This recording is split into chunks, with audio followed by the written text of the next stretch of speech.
Hello friends, बहुत बहुत स्वागत है आप सभी का। इसके पिछले वीडियो में हम लोगों ने बहुत ही बेसिक क्वेश्चन सॉल्व किया था रिजल्टेंट फोर्स निकालने का। अगर आप उसको नहीं देखें तो उसको ज़रूर देखिए, तो आपको बहुत सारी चीज़ें समझ में आएंगी। चलिए यहाँ पर पहले हम इस क्वेश्चन की बात करते हैं।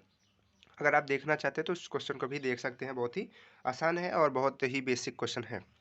तो देखिए यहाँ पर हम एक-एक स्टेप बढ़ेंगे, हमने बताया था उस वीडियो में भी, तो वो थोड़ा-सा आसान क्वेश्चन था, फिर ये हार्ड है और इसी तरीके से ऐसे बढ़ते-बढ़ते हम लोग एकदम अच्छे लेवल तक चलेंगे। आईआरटी के क्वेश्चन सॉल्व करेंगे, पॉलिटेक्निक के जो एग्ज़ाम में क्वेश्चन आते हैं उसको भी सॉल्व करेंगे और बहुत ही अच्छे तरीके से सारे क्वेश्चन को सॉल्व करेंगे। तो चलिए देखते हैं, क्वेश्चन पढ़ते हैं क्या है क्वेश्चन में। क्वेश्चन में कह रहा है कि 15 न्यूटन और 10 न्यूटन के बल यानी कि फोर्स, हमने इंग्लिश और हिंदी दोनों बच्चों के लिए अच्छे से लिखा हुआ है।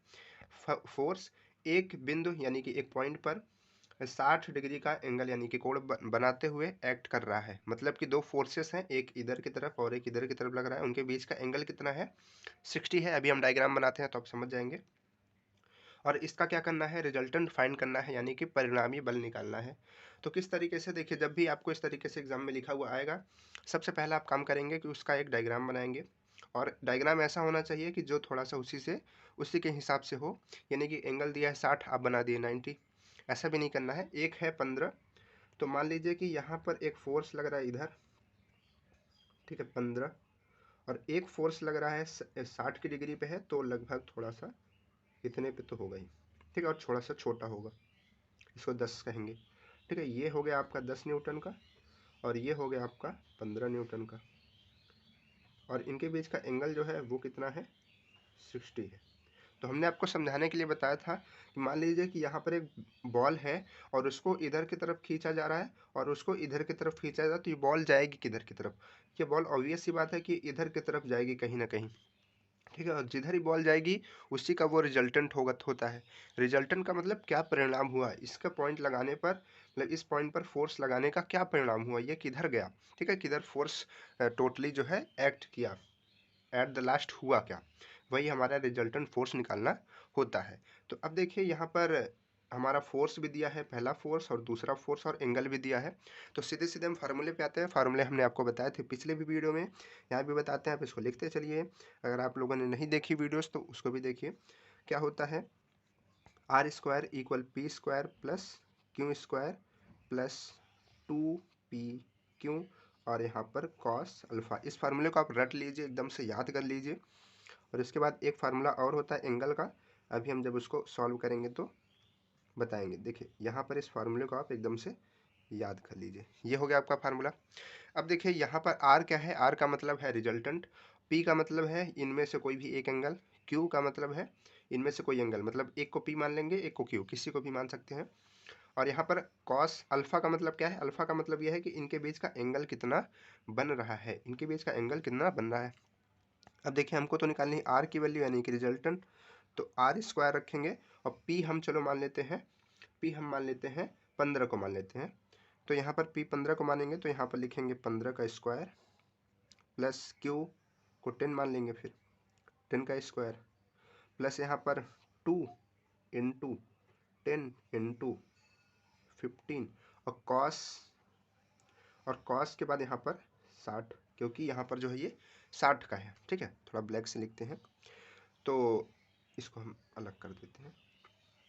ठीक है, अब देखिए 15 का स्क्वायर करेंगे तो आएगा 225, 225 प्लस ये आ जाएगा आपका 100, और यहाँ पर आप रखेंगे वैल्यू तो आपकी आएगी ये 2 इंटू 10 इंटू 15 इंटू, देखिए कॉस 60 की वैल्यू क्या होती है? 1/2। आपको ये सारी चीज़ छोटी छोटी याद होनी चाहिए। अब देखिए यहाँ पर इनको थोड़ा सा और सॉल्व करेंगे, इन दोनों को ऐड कर देते हैं, तो ये आ जाएगा 325। ठीक है, ये 225 प्लस 100 325। अब देखिए यहाँ से 2 से जो है 2 कट जाएगा। अब यहाँ पर ये कितना बचेगा? 150। इन दोनों को मल्टीप्लाई कर देंगे तो 150 आ जाएगा, 150।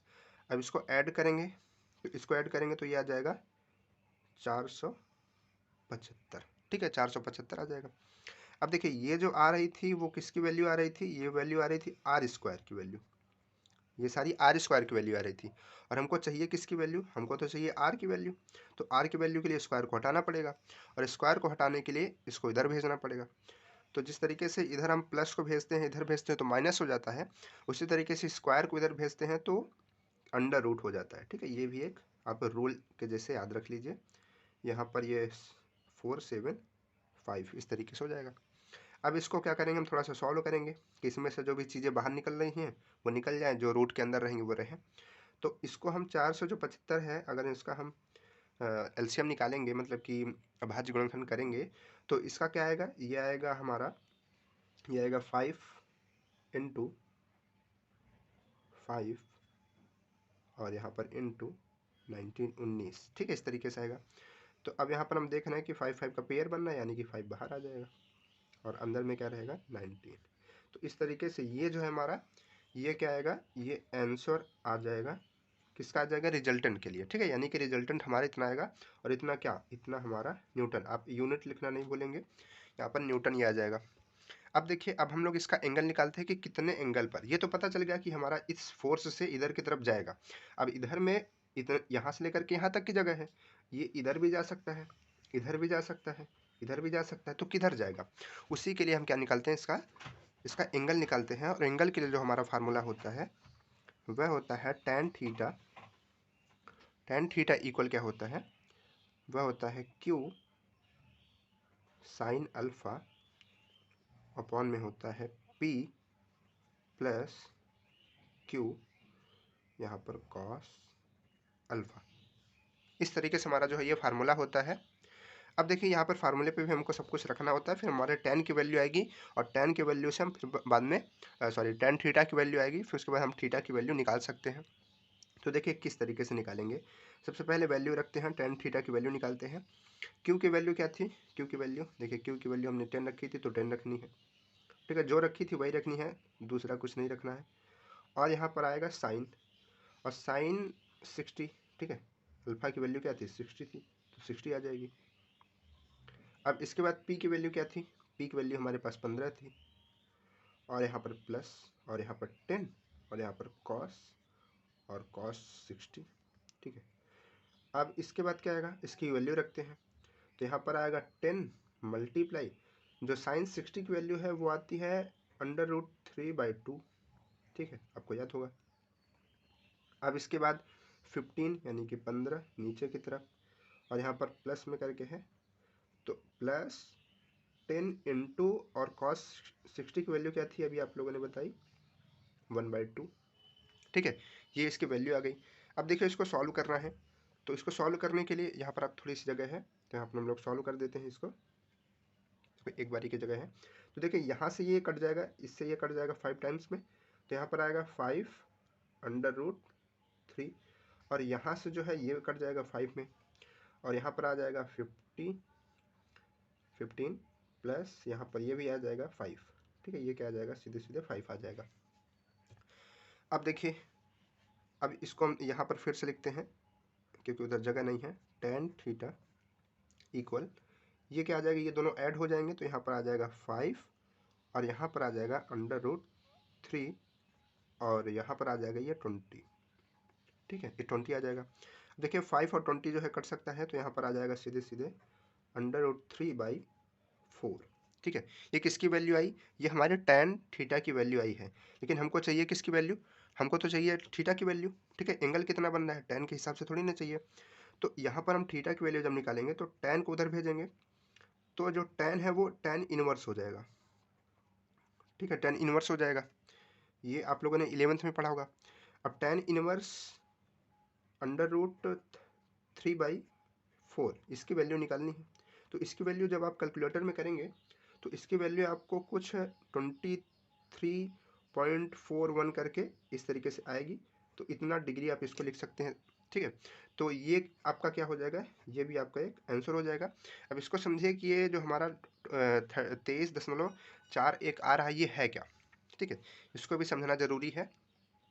देखिए जो आपका आंसर आ रहा था, क्योंकि हम लोगों ने जो निकाला था वो पी से निकाला था, पी बाहर रखा था, तो पी हम लोगों ने किसको माना था, पी हम लोगों ने माना था 15 को, यानी कि 15 से, ये जो आपको 15 दिख रहा है, 15 से 23 डिग्री, मतलब यहाँ से लेकर के ऊपर हम 23 डिग्री जाएंगे और एक रिजल्टेंट खींचेंगे, 23 आपका लगभग यहीं के करीब आएगा, तो यहाँ से हम इसका रिजल्टेंट इस तरीके से खींचेंगे, थोड़ा सा बड़ा होगा। ठीक है, तो यहाँ पर ये जो एंगल बनेगा इसी को हम 23 कहेंगे। ठीक है, यही एंगल बनता है।